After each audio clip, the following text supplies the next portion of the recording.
बिस्मिल्लाहिर्रहमानिर्रहीम। अस्सलाम वालेकुम। आज 26 सितंबर बरोज़ जुमेरात हम बात करेंगे सुप्रीम कोर्ट ऑफ पाकिस्तान का वो शाहकार ख़त जो चीफ़ जस्टिस ऑफ पाकिस्तान ने जवाब दिया है मंसूर अली शाह साहब को। वो ख़त सामने आ गया है और अहम ख़त है, और उसमें जो जिस तरीके से बड़ा ख़ूबसूरत अंदाज़ में शिकवा जवाब शिकवा आपको नज़र आता है, और फिर जिस तरीके से अदालत ने, एक तो वो मैंने आपको 11 रीज़न्स दी थी मुनीब अख्तर साहब के अलावा, इसके अलावा बहुत कुछ है इस ख़त में जो मैं आपके साथ शेयर करने जा रहा हूँ। और ये ख़त शाम के बाद जाके सामने आया है, सारे दिन इंतज़ार के बाद। सबसे पहले मैं आपको बताना चाहूँगा, आज पाकिस्तान तहरीक इंसाफ के सरबराह इमरान खान ने अडयाला जेल में जो सहाफ़ियों से गुफ्तगू की है, इंतहाई अहम है। इमरान खान की जानिब से कहा गया है कि मैंने अपनी पार्टी को और तमाम लीडरशिप को हदायत दी हैं कि इस्टेब्लिशमेंट से मुज़ाकरात का कोई फ़ायदा नहीं है, जितना हम पीछे हटते हैं उतना ये हमें क्रश करते हैं। ये इदारे की नहीं, थर्ड एम्पायर की पॉलिसी, और ये फ़लस्तीनियों की तरह हमें भी क्रश करना चाहते हैं। अडयाला जेल में आज मेरा 1 साल पूरा हो गया। इनका ख्याल था कि इमरान खान टूट जाएगा और जेल की चक्की में नहीं रह सकेगा। मैं 21 से 22 घंटे चक्की में रहता हूँ।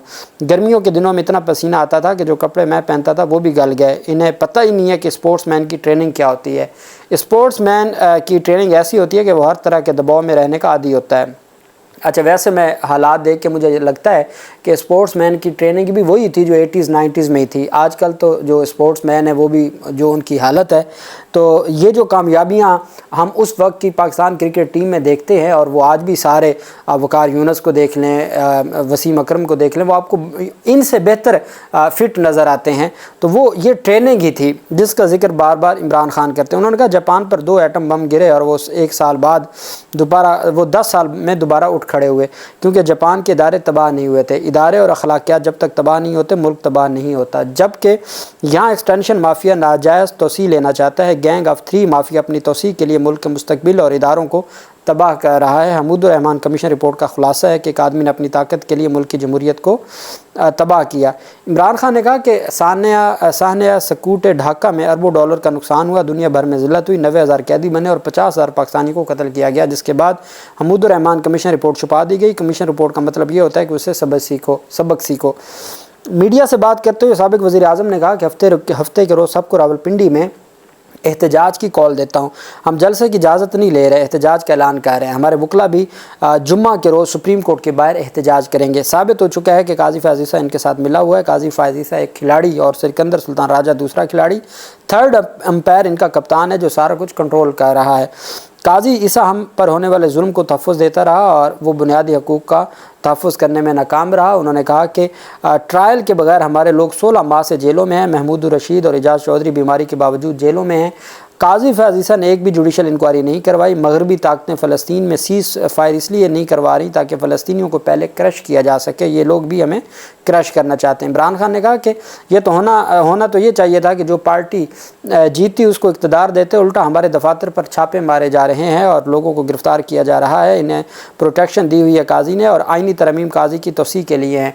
काजी फ़ायज़ ईसा को बेकरी में जिसने ज़लील किया उसको पकड़ के जेल में डाल दिया गया। उनको होश के नाखन लेने चाहिए और शर्म आनी चाहिए। इंसानों के माशरे को डंडे से नहीं अखलाकियात से चलाया जाता है। उनका कहना था कि 190 मिलियन पाउंड का हम पर केस बना दिया गया, इसमें 20 अरब का मुनाफा हो चुका है। ये आज तक साबित नहीं हुआ कि वो क्राइम का पैसा था। अलकादर ट्रस्ट मुझे 1 टक्के का फ़ायदा नहीं। आप पर इल्ज़ाम है कि 190 मिलियन पाउंड की एडजस्टमेंट में आपने 450 कनाल ज़मीन अलकादर ट्रस्ट के लिए ली, 300 कनाल अराजी अलकादर ट्रस्ट और 100 कनाल नमल यूनिवर्सिटी की थी। साफ़ी के सवाल पर उन्होंने कहा कि ये प्रॉपर्टी टाइकून ने ट्रस्ट के लिए अतिया की। प्रॉपर्टी टाइकून ने शौकत खानम के लिए भी बहुत पैसे दिए। शौकत खानम अस्पताल के लिए हर साल 10 अरब रुपए इकट्ठा होता है। नवाज शरीफ और जरदारी 40 साल तक इक़्तिदार में रहे, इन्होंने कोई ट्रस्ट क्यों नहीं बनाया? अगर ट्रस्ट नहीं चलता तो ज़मीन वापस डोनर को चली जाती है। अलकादर यूनिवर्सिटी की तामीर का काम मलिक रियाज को दिया क्योंकि उनके पास मशीनरी अच्छी थी। साफ़ी ने सवाल किया कि रऊफ़ हसन ने बयान दिया कि इस्टेब्लिशमेंट से मुज़ाकरात पार्टी पॉलिसी है। इमरान खान ने जवाब दिया इस्टेब्लिशमेंट से किसी किस्म के मुज़ाकरात का कोई फ़ायदा नहीं है। रऊफ़ हसन को गलत फहमी हुई है। सबको कहता हूँ कि इससे मुज़ाकरात से कोई फ़ायदा नहीं है। रऊफ़ हसन 2-3 बार जेल में मिलने आया मगर मिलने नहीं दिया गया। उन्होंने कहा कि 8 सितंबर के जलसे के बाद वाज़े कर चुका हूँ, हम किसी से कोई मुज़ाकरात नहीं करेंगे। इस्टेब्लिशमेंट के लोग राइट दिखा के लेफ़्ट मारते हैं। صحافی نے سوال کیا کہ گنڈا پور کے لیے بھی یہی ہدایات ہیں کہ مذاکرات نہ کریں؟ عمران خان نے کہا کہ لیمن گنڈا پور سمیت تمام لیڈرشپ کو ہدایات ہیں، اسٹیبلشمنٹ سے مذاکرات کا کوئی فائدہ نہیں ہے۔ باجوہ دور سے یہ ہمیں کہتے آئے ہیں کہ نیوٹرل کی بات نہ کرو، جتنا ہم پیچھے ہٹتے ہیں اتنا یہ ہمیں کرش کرتے ہیں، یہ ادارے کی تھرڈ امپائر کا مسئلہ ہے۔ عمران خان نے کہا جسٹس منصور علی شاہ سے میری کوئی جان پہچان نہیں ہے، 30 دن رہ گئے ہیں، سپریم کورٹ کے سینئر ترین جج منصور علی شاہ کی بطور چیف جسٹس تقرری میرا مطالبہ نہیں، آئین کی ریکوائرمنٹ ہے۔ آئین بھی کہتا ہے کہ سینئر ترین جج چیف جسٹس ہوگا۔ یہاں تاخیر کی جا رہی ہے کہ جب قاضی فیاض عیسیٰ کی تقرری کا اعلان 3 ماہ پہلے کیا گیا تھا تو منصور علی شاہ کی بات اس لیے کہہ رہا ہوں کہ وہ سینئر ترین جج ہیں، میرا کیا تعلق ہے، میں تو آئین اور قانون کی بات کرتا ہوں۔ انہوں نے کہا اسلام آباد ہائی کورٹ کے ججز کو دھمکیاں ملی، اس پر کیا کیا گیا؟ قاضی فیاض عیسیٰ تو نیوٹرل ہونے کی کوشش بھی نہیں کرتا۔ عمران خان نے کہا کہ 28 تاریخ کو راولپنڈی میں جلسہ نہیں، احتجاج کریں گے، ہم ہائی کورٹ راولپنڈی بینچ سے اپنی درخواست واپس لے رہے ہیں، ہمیں معلوم ہے ہمیں جلسے کی اجازت نہیں دینی، اور اگر دیں گے بھی تو یہ کہیں شہر سے بہت دور دیں گے، جلسے کی بجائے اب ہم احتجاج کریں گے اور ہمارے وکلاء سپریم کورٹ کے باہر احتجاج کریں گے، اور ہم ہر صورت آئین اور قانون کی جو پاسداری ہے وہ کریں گے۔ یہ پاکستان تحریک انصاف کے سربراہ کی جانب سے کہا گیا ہے اور انہوں نے واضح کہا ہے۔ دوسری طرف جو اہم پیشرفت سامنے آئی ہے وہ بہت اہم ہے، چونکہ سپریم کورٹ آف پاکستان کے قاضی فیاض عیسیٰ صاحب نے آج ایک خط لکھا، اور اس خط کا میں آپ کو پہلے تو اس کا ابتدائیہ پڑھ کے سناتا ہوں جو ان کی جانب سے لکھا گیا۔ اپنے لیے انہوں نے justice Qazi Fayyaz Isa chief justice of Pakistan, اور جب مخاطب کیا جسٹس منصور علی شاہ صاحب کو جو سینئر پیونی جج ہیں، تو ان کا لکھا مائی ڈیئر شاہ صاحب، مائی ڈیئر شاہ صاحب، یہ انہوں نے لکھا اس کو۔ Reference your letter dated 23 September 2024 address to the secretary to the committee constituted under the Supreme Court practice and procedure act 2023 respectively the registrar the committee and the act which was copied to all the judges of the Supreme Court.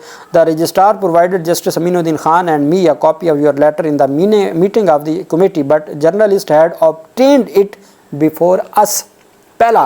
پہلے paragraph میں start میں my dear شاہ صاحب، اور پہلے paragraph میں پہلا یہ شکوہ ہے کہ جناب والا آپ نے خط لکھا، اور وہ خط آپ نے تمام سپریم کورٹ کے ججز کو بھیجا، وہ مجھے بھی ملا، امین الدین خان صاحب کو بھی ملا، لیکن وہ ہم سے پہلے تو میڈیا کے پاس پہنچا ہوا تھا، میڈیا نے اس کو رپورٹ کیا۔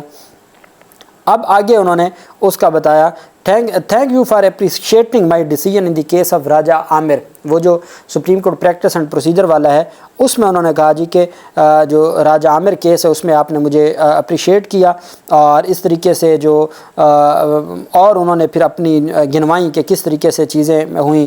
پھر مظاہر علی اکبر نقوی کے حوالے سے انہوں نے کہا کہ ان کو ریموو کیا، آئین اور قانون کی ہم نے بالادستی کی، سپریم کورٹ کے رولز بنائے، یہ ساری چیزیں بتانے کے بعد انہوں نے کہا جی کہ آپ نے یہ سوال پوچھا Chief Justice you endorse my but on your part you could not walk a few steps my chamber to share your thoughts and instead gave الٹیمیٹمس۔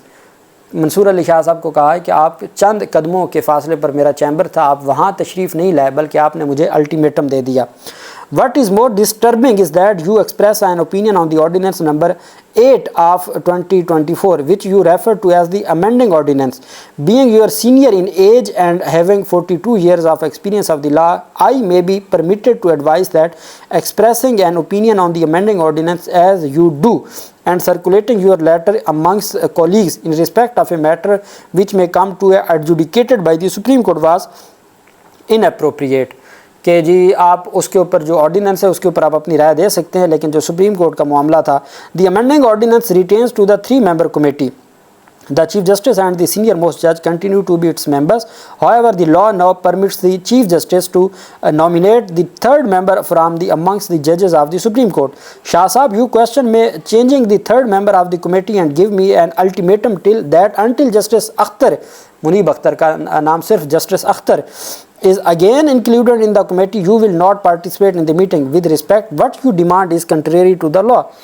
آپ نے مجھ سے ڈیمانڈ کیا ہے کہ بھئی جب تک منیب اختر دوبارہ کمیٹی میں نہیں بیٹھتے تو میں نہیں بیٹھوں گا، تو یہ جو آپ کی ڈیمانڈ ہے نا یہ قانون کے مطابق درست نہیں ہے۔ پھر آگے legally you also can not question who I may nominate as the 3rd member.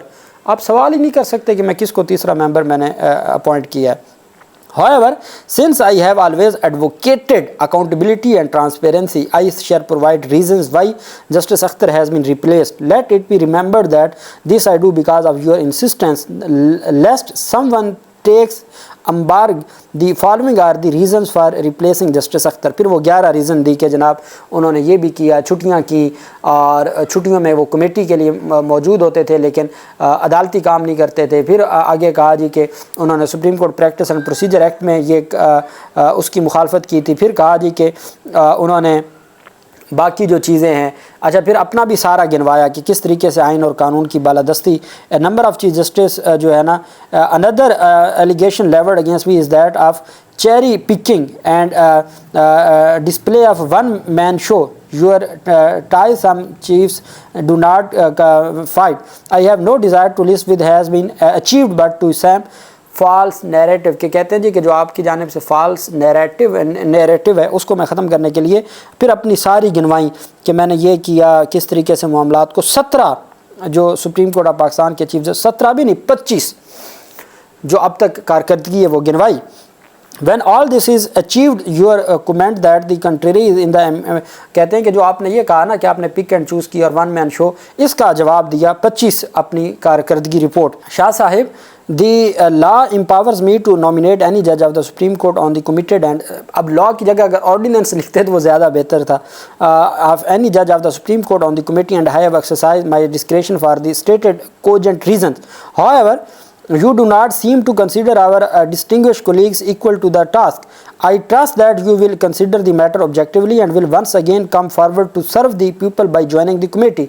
कि आप वापस तशरीफ़ लाएँ, आप कमेटी को ज्वाइन करें, आप आवाम को सर्व करें, and will once again come forward to serve the people by joining the committee and make your valuable contribution to ensure the smooth functions of the Supreme Court. Let each and every one of us play our part in the early disposal of the community cases के हर सूरत जो है वो अपनी ज़िम्मेदारियाँ पूरी की जाए और हम में से हर बंदा अपना किरदार अदा करे. यूर सिंसियरली काजी फैज़ ईसा. ये ख़त जनाब मुअज़्ज़ज़ चीफ जस्टिस साहब की जानिब से लिखा गया है और भी इसमें बहुत सारी चीज़ें हैं जो मैंने स्किप की हैं और मकसद ये बताने का था कि किस तरीके से ये सारा जवाब आया है. उधर आप 3 सफ़ात का ख़त आपने मंसूर अली शाह साहब का भी पढ़ा था. यहाँ 4 सफ़ात का जो सेल्फ़ जो कारकर्दगी है उससे मुतल्लिक आपने मुअज़्ज़ज़ चीफ जस्टिस साहब का भी पढ़ा है. फ़ैसला आपने करना है कि जो वो ख़त या जवाब क्या कौन सी चीज़ आइन और कानून के मुताबिक ज़्यादा दुरुस्त है. अल्लाह पाक पाकिस्तान का हमें नासिर हो. बहुत शुक्रिया. अल्लाह हाफ़िज़. पाकिस्तान ज़िंदाबाद.